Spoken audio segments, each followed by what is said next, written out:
جو اپنے علم کے مطابق ہے لوگوں کو بتاتے تھے اور ان کو احمدیت کا پیغام دیتے تھے.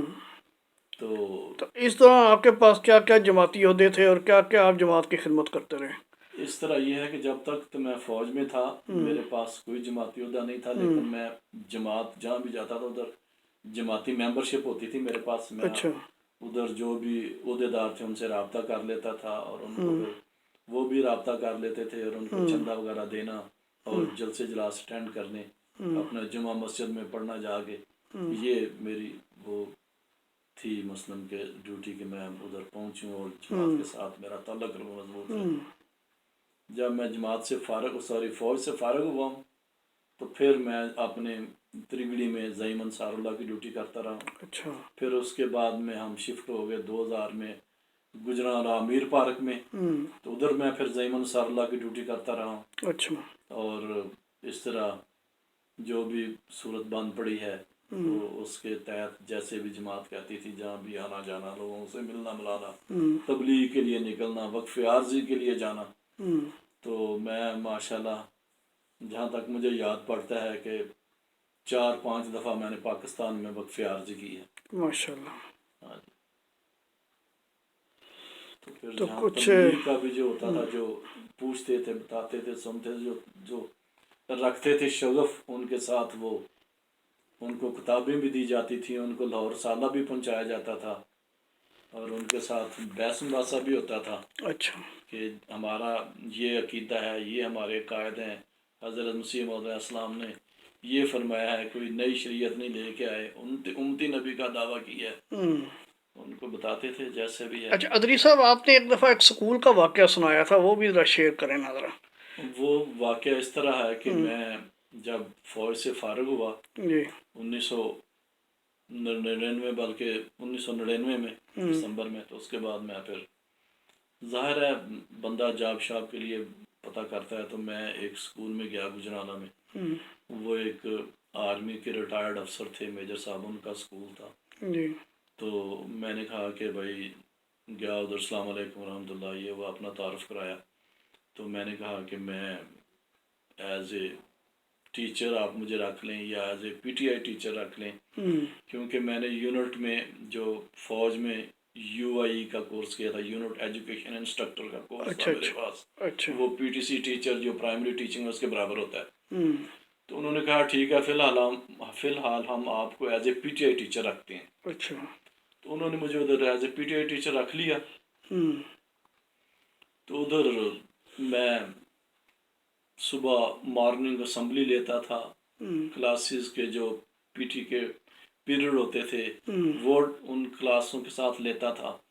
اور اس کے بعد جو ہے وہ لوگوں کے بعض کا اس طرح بھی ہوتا تھا کہ وہ جب اسکول میں کوئی ٹیچر نہیں آتا، کوئی ٹیچرس نہیں آتی، بلکہ یہ مجھے بتانا چاہیے پہلے کہ وہ اسکول جو تھا بہت بڑا اسکول تھا، اس میں 700 کے قریب بچے پڑھتے تھے، 700 جن میں سے 400 بچے تھے اور 350 یا 300 کے قریب بچیاں تھیں. ماشاءاللہ. اور بچیوں کا الگ پورشن تھا، اپنا پہلی کلاس سے لے کے 10ویں کلاس تک، اور بچوں کا الگ پورشن تھا پہلی سے لے کے 10ویں کلاس تک. یعنی دوسرے لفظوں میں بڑا یہ بھاری بھرکم اسکول تھا. ہاں جی، بڑا بھرکم اسکول تھا. اور میں پھر ادھر صبح کے ٹائم مارننگ اسمبلی میں بعض کا تلاوت بھی کر دیا کرتا تھا. پھر اس کے بعد میں بعض کا یہ نظم حضرت مسیح موعود علیہ السلام کی یہ بھی پڑھ دیتا تھا. نعت وہ پڑھتے تھے. کون سی نظم؟ کوئی اچھا جس سے ہے نور سارا. تو وہ بڑے خوش ہوتے تھے، یہ کیسا پیاری نظم ہے. تو اس طرح کر کے جناب میں ادھر تبلیغ کا سلسلہ بھی شروع رہتا تھا. بچے سوال جواب پوچھتے تھے.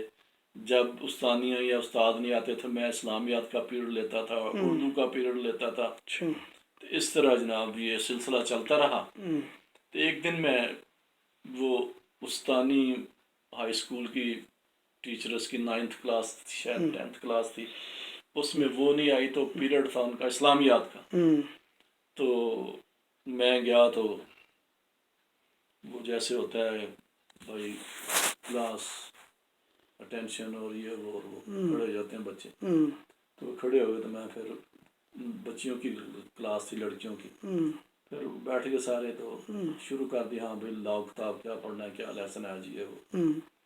تو اس طرح میں نے ابھی تھوڑا بہت لیکچر دیا تھا ان کو. کون سی کلاس تھی بچیوں کی؟ یہ بچیوں کی جہاں تک مجھے یاد پڑتا ہے کہ 9th کلاس تھی یا 10th کلاس. اچھا، مطلب سمجھدار بچیاں تھیں. ہاں سمجھدار بچیاں تھیں بالکل. 9th تھی یا 10th تھی، بس ان دونوں میں سے کوئی ایک تھی. ابھی کافی مدت ہو گئی ہے.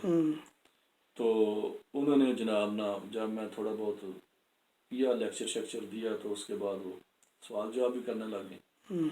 تو ایک لڑکی کھڑی ہو کے کہتی ہے کہ سارا آپ کا مسلک کیا ہے؟ اچھا. میں ابھی سوچ ہی رہا تھا کہ اس کو کیا جواب دوں. تو ایک لڑکی بیچ میں سے فوراً کھڑی ہو گئی. سر تو وہابی ہیں، اہل حدیث ہیں. اچھا. پھر دوسری کھڑی ہو گئی، سر تو اہل سنت ہیں. اچھا. پھر وہ سارا سلسلہ 28-29 بچیاں بیٹھی ہوئی تھیں. میں نے کہا آپ بھی بتاؤ، میں آپ کو کیا سمجھتی ہیں میرے متعلق، کیا مسلک ہے میرا. سب نے باری باری بتایا، کوئی اہل حدیث، کوئی اہل سنت، کوئی فلان، کوئی ٹمکان، کوئی جیسے جتنی ان کی معلومات تھیں. ہاں معلومات تھیں. میں کہتا تھا کہ آگے چلو آگے چلو. وہ مکمل ہو گیا. پھر میں نے کہا کہ بھائی جو ابھی آپ نے کہا ہے کہ میں یہ مسلک ہے تو میرا یہ مسلک نہیں ہے. تو سب پھر کہتے ہیں سر پھر آپ کا کیا مسلک ہے، آپ کا کون سا فرقہ ہے. میں نے پھر ان کو کہا کہ غور سے سنو. غور سے، میں نے کہا غور سے سنو. میرا یہ عقیدہ ہے، میرا یہ فرقہ ہے. میں نے کہا میرا جماعت احمدیہ سے تعلق ہے. سب لڑکیوں نے منہ میں انگلیاں ڈال لیں. اچھا. یہ کون سا فرقہ ہے سر، ہم نے تو آج تک نہیں سنا. ہاں صحیح بات ہے. ہم نے تو آج تک نہیں سنا کہ جماعت احمدیہ بھی کوئی فرقہ ہے. اچھا. میں نے نہیں سنا. نہیں سنا.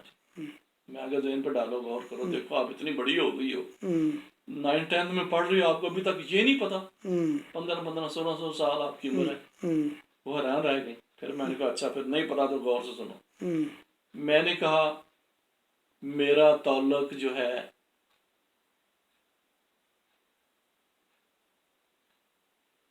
بیچ میں کیا کہا کہ میں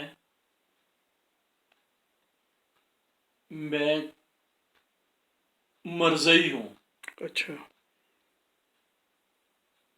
پھر انہوں نے کہا یہ کیا فرقہ ہوتا ہے، یہ کیا فرقہ ہے، کچھ اس طرح کی بات انہوں نے کی. 1-2 لڑکیاں کہنے لگیں وہ تو کافر ہوتے ہیں. میں نے پھر بولا میں ان کو جن کو قادیانی کہتے ہیں، جن کو مرزئی کہتے ہیں، میرا اس جماعت سے تعلق ہے. تو وہ تو سر ان کو تو لوگ کافر کہتے ہیں. میں نے کہا کہ میں وہی کافر ہوں. پھر وہ ساری یکزبان نہیں سر آپ تو کافر نہیں ہو سکتے، آپ تو کافر نہیں ہو سکتے کیونکہ آپ بڑی اچھی تلاوت کرتے ہیں، بڑی اچھی نعت پڑھتے ہیں، اور پھر آپ قرآن پاک کا ترجمہ، حدیثوں کا ترجمہ بھی آپ کرتے ہیں. اچھا ادری صاحب، سوری میں آپ کو انٹرپٹ کر رہا ہوں.